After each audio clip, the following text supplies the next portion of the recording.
But my mother, she used to say things like that. Like she would be the ones to leave, a mess on the table, be like, "Oh yeah, that's for the people that work here to clean it up." Or especially when we're going like grocery shopping, and she just leaves the cart like in the parking lot, just like, "Oh yeah, just leave something for the cart guy to do." And at that, like during that time when she had left the cart somewhere, that was while I was working at Publix, and I'm pretty sure it was during the winter and it was freezing cold. And I'm Yeah, like, no, so you're that's just gonna reasonable. go ahead and make me like, if you're gonna be that person, if I was working, I would have to go, and we didn't park close either.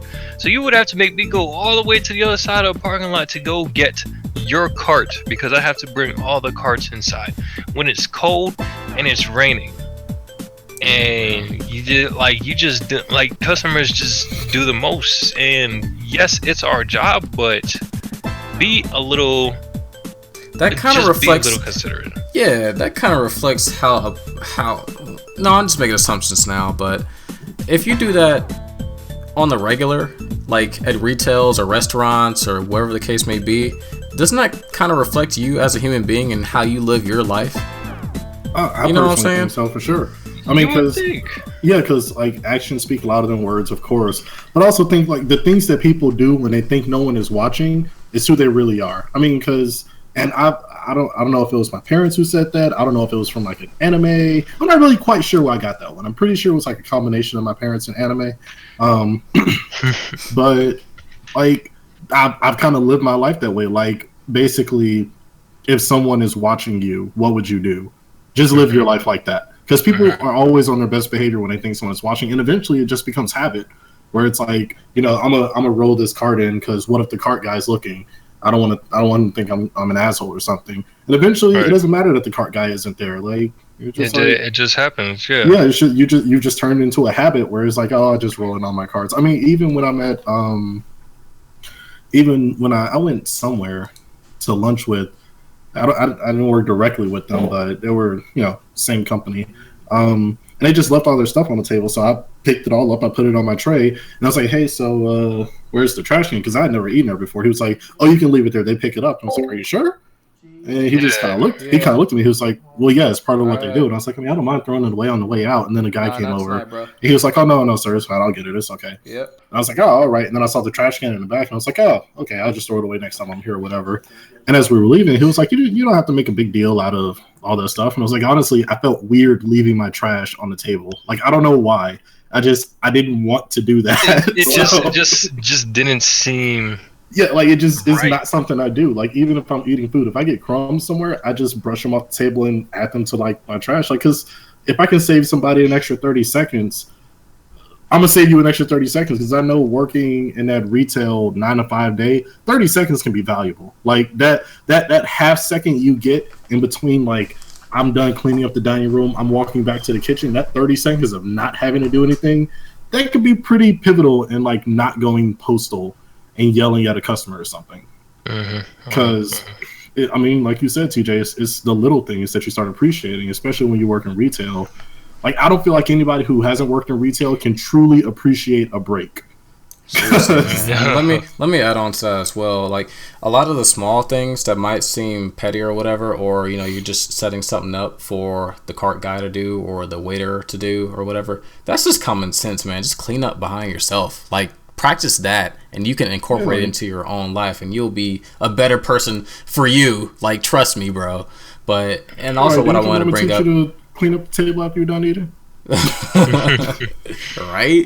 My mom, she would not let us eat the next day. Like, what are you talking about? She left her dinner on the table last night. Just like it was half a crumb of chicken. And then, of course, it always goes to starving children in Africa would have loved that. But yeah, man. I think also starting with a job like that, retail, sales, whatever. I think it makes you. It literally makes you a better worker as well. It'll make you think outside the box, learn different strategies and ways to deal with certain things, and especially if it's like, if you're like lifting or moving stuff, you're actually doing work. Like you're literally doing work. You have to think and move. You have to use your brain and your body at the same time in conjunction in order to perform your function. I think those are the best types of workers instead of one who's just like, just felt just I don't know. What am I trying to say? What's the silver spoon analogy again, or the silver platter analogy? When life is handed to you on a silver platter. Yeah, kind of like that. Like if you're just given like this epic position or job or lifestyle, you know, you're not really gonna. You were just given everything. What's the other analogy about teaching a man how to fish? Oh yeah, you teach a man to fish and he'll eat for, or you give a man a fish. Give a man a fish, he eats for a day. You teach a man how to fish, he'll eat for a lifetime. That's what I kind of based it off of as well. Thank you, Joey, for being there because I forgot. That's all good. But you know, I got your back. Yeah, man, that's my opinion. No, I definitely agree. I mean, like one of the things that I personally don't want to say don't. One of the things I miss, but I don't really miss because of the pay difference, is actually of course is actually like doing physical work. Because yes, you come home and you're worn out and you're tired and all this other stuff. And I mean, I wish there was some way to like mix office work with some kind of physical labor of some sort, because you know your body's just wasting away. And I mean, as much as people might like to think that, oh, it's okay, you know, I'll walk up the stairs every Tuesday, so I'll be good. Like, no, you gotta. F that. It's not enough. We were born to walk miles and carry tigers and shit. You know what I'm saying? Yeah. Like not sit at a desk all day and work out for an hour and be done. Pick up your tiger and just go somewhere. But no, it's true though. That's actually, I mean, I guess in a bit of a evolutionary biology lesson for people, that's actually part of the reason humans are on top of the food chain. It is not because we were the fastest or the strongest. Us being smart didn't have a whole lot to do with it either, in terms of like survival, because it doesn't matter if you're Einstein genius. If a tiger sneaks up on you and like bites your neck, you can be the smartest man in the world. You're done. It's over. Like I don't care how smart you are. But what actually helped human dominance and like the spread of humanity was the fact that we could run forever. Like literally, we just never, like our ancestors, I guess you could say, a tiger may be faster than us for half a mile, but we can go for 3 miles, and that tiger's about to get tired. So I'm gonna just run you down until you stop. And honestly, the same mentality kind of applies to retail in a very roundabout way, where it's like there is no stopping. There is no slow down. There's none of that. You don't get to be like, okay, well, I'm tired, so I think I'll just sit down for the next half hour and just do nothing. Because I mean, like in an office setting, you can like shift into low gear. You know, you can be like, okay. In an office situation, you're not always working consistently as though you were at like Chick-fil-A. Like you're not always just all around the clock. There is always something else to do. Always. Yep. If you're not doing something, then you. What was that, Blue? You kind of cut out. Oh man, wow, not again. I was saying that if you're not doing something, that it just happened again. Why? It doesn't want you to tell us a secret. Then you're doing something wrong. Gotcha. Yeah, cool. If you're not busy, you're not busy. You're fired. But, man.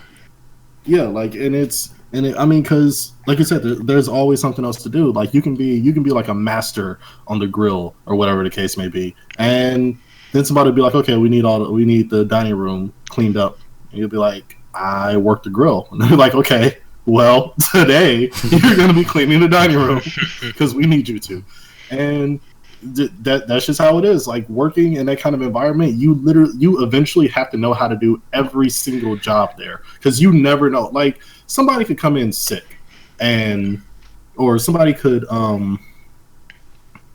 could be sick, and all of a sudden the best fry cook isn't available. Well, somebody got to cook the food. You can't just be like, I'm sorry, we can only give you salads today. Our best fry cook has a stomach ache. No, so somebody else has to learn how to do it. And eventually, if you're actually pushing yourself, that'll be you. I mean, that's one of the things that I got from working in retail. Like, always push yourself to learn how to do something new. Granted, side note, in office space, do it sparingly, because corporate America has a tendency to be like, oh, you want to do that? Okay, that's your job now. And like, there's no benefit for it. So, you know, just kind of gauge how you want to do that. That's any job, man. That's pretty much any job.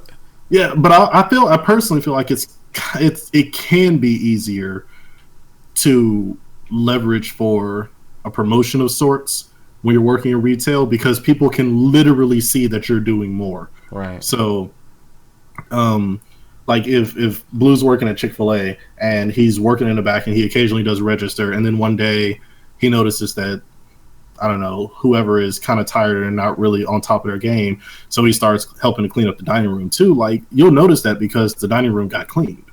I mean, yeah, and then whoever the manager is will be like, oh, well, is so-and-so cleaning the dining room? They'll be like, oh, no, Blue came in and, I wasn't feeling that great, so he came in and helped me. And they'll be like, oh, you learn how to do, like, you're cleaning the dining room now? Yes, I am.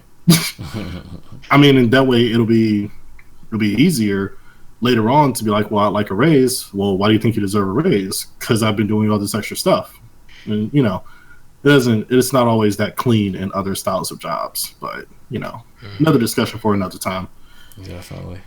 Yeah, I feel like a lot of maybe it was the jobs that I was given or that I had that allowed me to grow that humbling character because of, I guess, their policies or the way that they run their day-to-day business and how their vision and stuff like that. Like in Publix, you always want to be smiling, and why do I get the smiley jobs?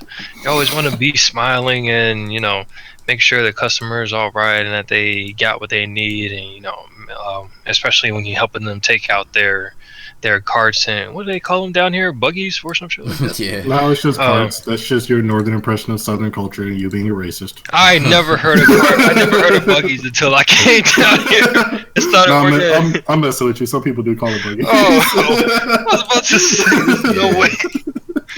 But yeah, like just helping them, bag their groceries and then take their carts out for them, and just trying to maintain that positivity towards the customers so that they feel like shopping is a pleasure, so they say.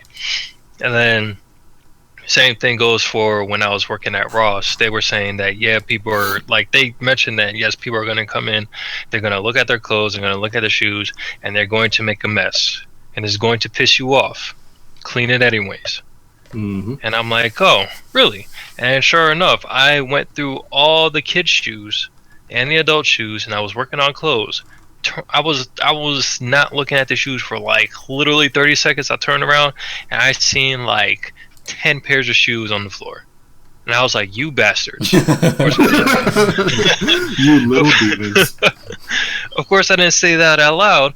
I just went back like I was supposed to and just quickly picked them up and put them back. That helped me gain my patience. And then now working with Chick-fil-A, just being happy. Fake it till you make it.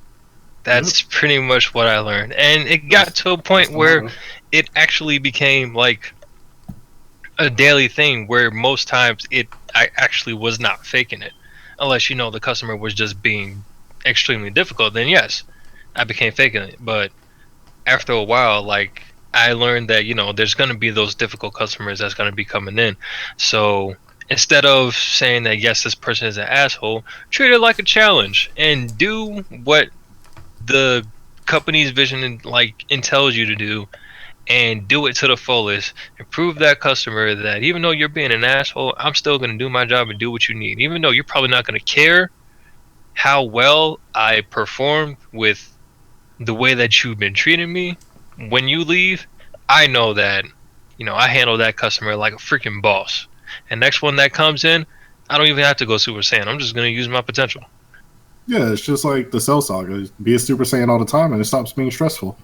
Yep. And then when you go into the corporate world, that's when you get Super Saiyan 2. Yeah, it's when you're in Super Saiyan 2. But then you're just gonna go all ham hocks. And I'm gonna be like, holy snap! You handled that situation really well, or you were able to take on these 7 jobs at one time, Black. Or just doing like you're just able to do so much. Like, how are you able to do that? Oh, I worked at Chick-fil-A. I worked at another call center. I worked at Kroger's. I worked at Publix. I used to work with freaking devil spawns. Like, it's muscle memory, more or less. And it really helps just having that background and working at those retail places before you go into corporate America, in my opinion. Definitely. Yeah, Man. for sure. For sure. It's funny actually. Like in addition to retail, if you like, so retail will teach it to you long form. If you want it in like a crash course, work with kids for like 2 weeks. Oh God! Because you may not make it past 2 weeks. Just like Oh 2 my weeks. God! 2 weeks, Oh my and you will develop the patience of a saint. You will. I mean, because kids are innocent, but they're also super annoying all the time. And you'll be asked 10 billion questions, and they'll do things that don't make sense. And it's kind of like dealing with customers when you're working in retail, because unfortunately, they do a lot of the same stuff, and you're just like, I don't understand why you're acting like a child. I don't understand why you're doing this. If you work with kids, you know you can't ask those questions. You just got to do it. Yeah, it's definitely helps with like, it definitely helps when you just, like you were saying, like you just do your job, but it also like helps you realize that these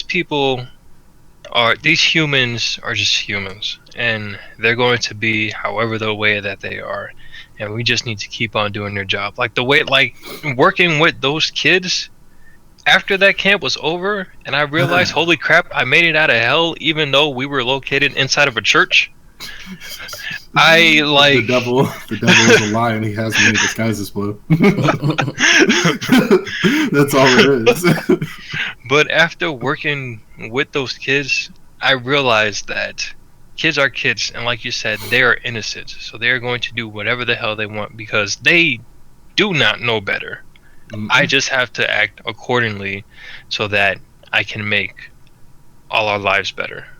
My life and their life. And the same thing applies when you go into retail, and I'm guessing the same thing is going to apply when you go into corporate. Maybe when you're talking to your boss or something like that.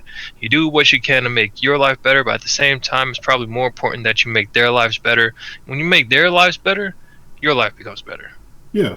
A coworker of mine once very wisely told me, your boss's job is to look good for the company / their boss, if that's the CEO or whatever. Your job is to do your job so well it makes your boss look good because you're working there. Mm-hmm. And it sucks because it's like, oh, they're gonna take the credit for my work. Yeah, they are. It sucks. Eventually you'll get recognition, or you'll randomly be asked, whatever. But either way, your job is to aid in the function of the company by doing your job so well that when somebody looks at the thing, they're going to look to the top of the chain, and that may feel whatever, but if it makes you feel some kind of way, get to the top of the chain. If you're like, oh, I'm so tired of my boss taking all the credit, then go become a boss somewhere. Do what you got to do to advance, you know? Yeah. Definitely. But all right, y'all. Let's go on and wrap it up here. I'm not gonna forget to say it this time. If you guys would like us to, if you guys would like us to touch on any podcast topic, you can ask questions using the Twitter hashtag tjrages or @tjrages. If you wanna, ask questions and whatnot. Follow the show it's on Google Play. All these links will be in the description box or description area as well. Joey, you gotta post your Twitter one of these days so I can give you guys some credit as well. Yeah, I'll make sure it's available for the next podcast that we do. So you can follow me on Twitter as well. Send any questions with the hashtag @tjrages, or just the hashtag tjrages there. And I'll know that it's a question for the show. You can also follow me if you want any updates on my writing life and the things that I'm doing. I'll be growing to be more active on social media, so it'd be cool to kind of build a Twitter following and all that good stuff. So and I think Blue is a social hermit, so he doesn't have a Twitter. Damn right. Definitely. We don't have a set schedule right now, but we're aiming at least one podcast a week. So definitely subscribe to the podcast.